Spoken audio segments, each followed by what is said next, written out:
ሶስት ነገሮች ለልጆቻችን ወሳኝ ናቸው ለማሳደግ። ሶስት ነገሮች ምንና ምን? አራያ ከመሆናችን ባሻገር የመጀመሪያው ፍቅር ያስፈልጋቸዋል። ልጆቻችሁን ትወዳላችሁ ብዬ ብጠይቃችሁ አዎ ነው የምትሉኝ። አትወዱም። ውሸት ነው። አትወዷቸውም።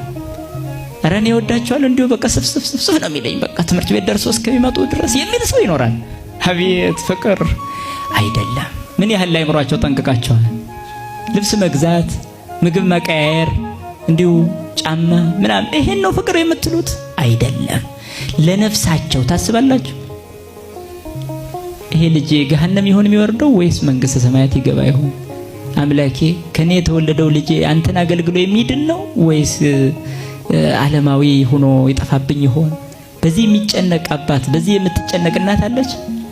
ፍቅር ማለት ይሄ ነው። ሐዋርያው ቅዱስ ጳውሎስም ወላጆች ልጆቻችሁን በተግሳጽ አሳድጉን ያለ፣ በኋላ እንዳያዝኑባችሁ ይላል። በኋላ ሲኦል ቢገቡ እናቴ እኮ ናት አባቴ እኮ ነው ብለው ማዘናቸው አይቀርም ይላል። ከአካላችሁ የተከፈሉ ልጆቻችሁ ገሃነም ቢወርዱ ትወዳላችሁ? የዲያብሎስ ባሪያ ቢሆኑ ትወዳላችሁ? አትወዱም። ካልወደዳችሁ ከልብሳቸው በላይ ከምግባቸው በላይ ለነፍሳቸው አስቡላቸው። ፍቅር ማለት ይሄ ነው። ለልጁ ዘላለማዊ ሕይወት ማሰብ ነው ፍቅር ማለት። ስለዚህ የመጀመሪያው ፍቅር ነው።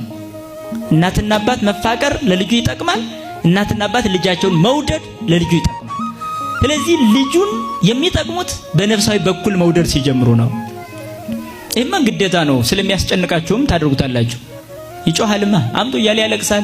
እንዳያለቅስ ስትሉ ብቻ ሻንጣ መግዛት፣ እንዳያለቅስ ስትሉ ልደት ማክበር፣ ልደት እያላችሁ ስንት ወጪ ታወጣላችሁ። ለነፍሱ ግን አንድ ነገር እንኳን አትገዙለትም።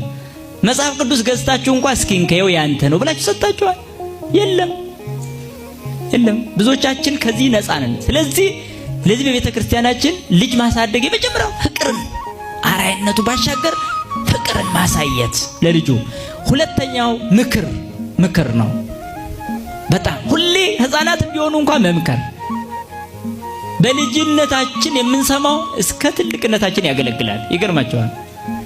በህፃንነቱ ከእናት ከአባቱ የሰማ ልጅ ጎበዝ ነው የሚሆነው። በኋላ እናቴ እንዲህ ብላኝ ነበር ብትሞቱ እንኳን አይረሳም። ስለዚህ በህፃንነቱ ጆሮ ላይ ሹክ በሉ።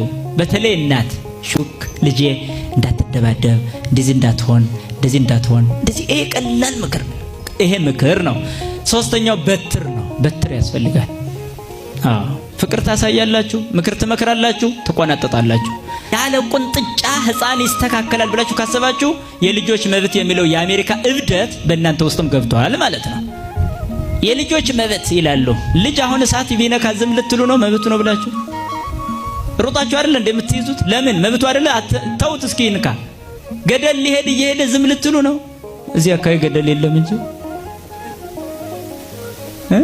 ቢላ ይዞ አይኑን ላውጣ ቢል አሁን ዝም ልትሉ ነው? መብቱ ነው ብላችሁ ትይዛላችሁ አይደል? አዎ። በነፍሱም እንደዛ ነው። የልጆች መብት ማለት እኮ አንተ ቤተክርስቲያን ስትሄድ አብሮህ እንዳይመጣ መከልከያ እኮ ነው። ለጸሎት ስትቆም አብሮህ እንዳይቆም መከልከያ፣ ስትጾም እንዳይጾም መከልከያ እኮ ነው። ለምን? መብቴ ነው አልጾምም ማለት ይችላል። መብቴ ነው ይበርደኛል ቤተክርስቲያን አልመጣም ማለት ይችላል። መብቴ ነው ይደክመኛል ማለት ይችላል። አያችሁ፣ ለልጅ ማን ነው መብት የሰጠው? በወላጆቹ ነው የሚኖረው። አየህ። ስለዚህ ምን ያስፈልጋል ማለት ነው? ማፍቀር፣ መምከር በበትር።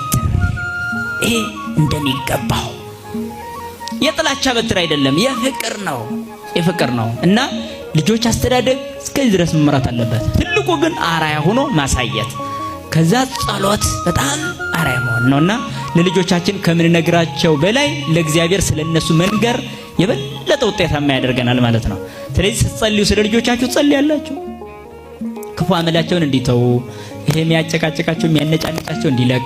ስለዚህ በክፉ መንፈስ የተበረዙ ልጆች እንዳናሳድግ መጠንቀቅ። ወንበዴ ማሳደግ፣ ሌባ፣ አጭበርባሪ፣ ቀጣፊ ማሳደግ ለሀገር አውሬ መትከል ነው። ስለዚህ ሀገር የሚመራው በትዳር፣ ቤተክርስቲያን የምትመራው በትዳር ስለሆነ በትዳር ውስጥ ያሉ ልጆቻችንን በፍቅርና በምክር በጸሎት በአርአያነት ማሳደግ ይኖርብናል ማለት ነው። እሺ በሉ።